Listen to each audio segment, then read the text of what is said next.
Eu tive contato com pornografia muito novo, com 11 anos. Eu já vi aquilo tudo. Uma criança. As pessoas ali nos quartos vendo filmes e eu olhando aquilo tudo também. Aquilo entrando na minha mente, eu me deixando levar. E aí eu me arrependia, voltava, parava um tempo. Mas aquilo tudo foi muito real o tempo todo na minha vida. E aí até no meu casamento teve muito problema. Porque a gente acha que não, a gente acha que é normal, a gente acha que... Mas isso... Quando a gente casa, parece que o inimigo aí que ele vem com tudo daquilo que antigamente você sofreu, mas estava ali guardado. E aí eu tive problemas no meu relacionamento com isso. Então, foi bem complicado. Por que eu falo com a mentalidade de hoje eu queria ter? Porque hoje, graças a Deus, assim, fiz cura e libertação. Eu me abri para pessoas que eu vi que eu estava chegando já no fundo do poço. E eu já casado, com 7, 8, 9 anos de casado. Só que, cara, eu vivi um alto e baixo que aquilo me fazia muito mal. Fazia muito mal pra mim, fazia muito mal pra minha família. E eu não conseguia ser constante, tipo, ficar um ano sem cair em algumas coisas ali que hoje eu não caio mais. Então, foi complicado pra mim, foi muito difícil, até que quando eu cheguei quase no fundo do poço ali em 2019, aí eu procurei ajuda. Falei, ou eu procuro ajuda, exponho. Porque a palavra de Deus mesmo fala em Tiago, se eu não me engano, 5, 1:5, que fala: confessai os vossos pecados uns aos outros para serem curados. E eu naquele momento ali, eu falei, cara, se eu não falar, porque a gente tem muito eu tinha isso comigo, a ideia de que se eu pedir perdão para Deus é suficiente. Uhum. Se eu ficar na minha e falar, não quero mais viver isso, perdão, sim, eu vou parar. E eu fiz isso por anos. Só que isso nunca curou os problemas que eu tinha, nunca, de fato... E aí essa palavra ela vem muito forte no meu coração porque ela é real, não é assim, você pedir perdão a Deus, beleza, ele vai te perdoar. Mas existe uma diferença entre ser perdoado e ser curado.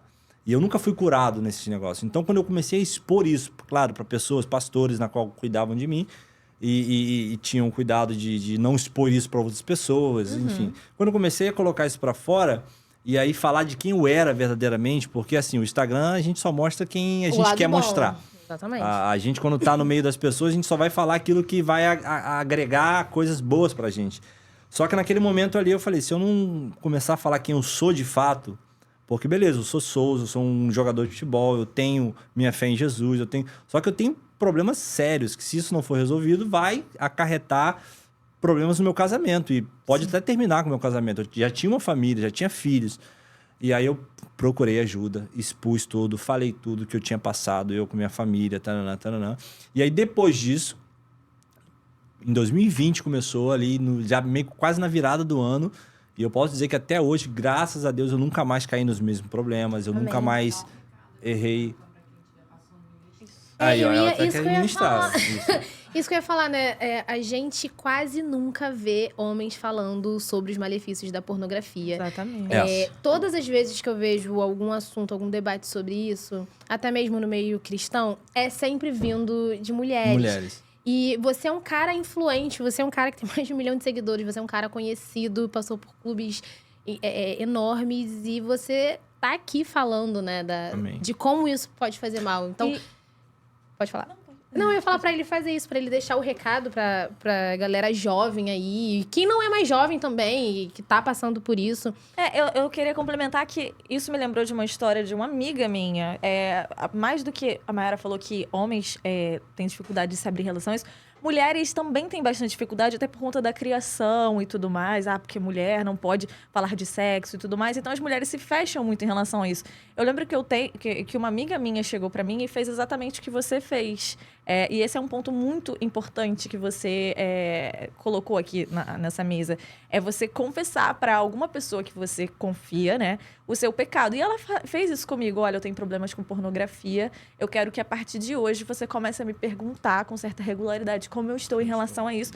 Porque eu não quero ter que passar pela vergonha de chegar e falar pra você que eu caí de novo. E aí, ela melhorou em relação a isso. Então, deixa aí o seu recado. Não, é como eu falei, eu não sei se está exatamente lá em Tiago 1:6, 1:5.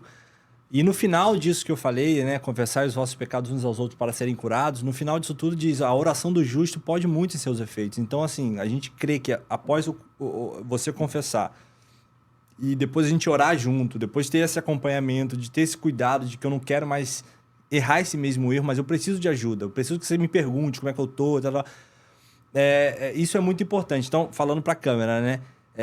Eu sei que nós, homens, a gente tem essa dificuldade de expor que nós somos. A mulher, normalmente, ela vai na ginecologista, ela indica e diz, ela é maravilhosa. Homem tem esse problema. Homem, se for no urologista, nunca que ele vai falar pro outro, tipo, eu fui lá. Homem nem gosta de urologista. Vai no banheiro junto. Vai junto. O homem tem esse preconceito e essa dificuldade. Eu fui no urologista, ele é bom, vai lá.